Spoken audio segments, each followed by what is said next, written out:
Hi everybody. You know, when you travel into Africa and particularly in the rural areas, you will find that in every village there is a well, and the residents of that village will have access to the waters to be able to drink and to prepare and wash and so on. And so the well is well protected and guarded because it's so important to the life of the village itself.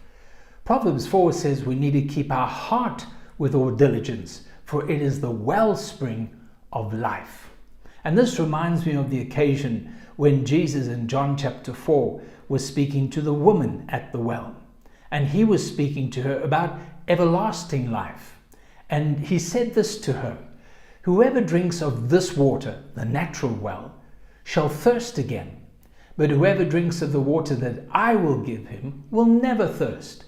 But the water that I will give him will become in him a water springing up into everlasting life." Isn't that amazing? So we have this picture of the well in the village where people are coming to drink from it. But now Jesus is saying to you and I as the believer, we become the well. When we accept Christ into our life and the Holy Spirit is indwelling within us, we become the wellspring of life.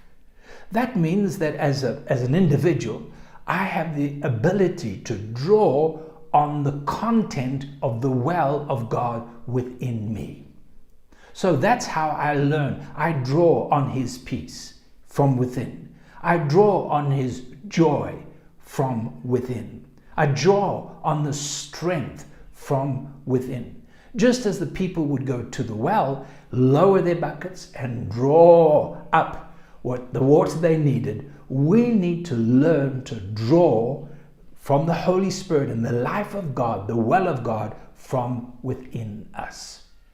But more than that, we have the ability for other people to benefit from our Christian life. In other words, they are able to draw from us. So we become people of blessing. We're not just people that have received, but freely we have received, freely we give. So in our marriages, in our families, wherever we find ourselves, we can become a wellspring of life. That our children don't hear from a well that's bitter. Our children are not receiving from a well that's dry and harsh, but they're receiving from the wellspring of life. Our wife feels that. Our spouses feel that. The people in the church feel that. We become this well of life unto God. Amen.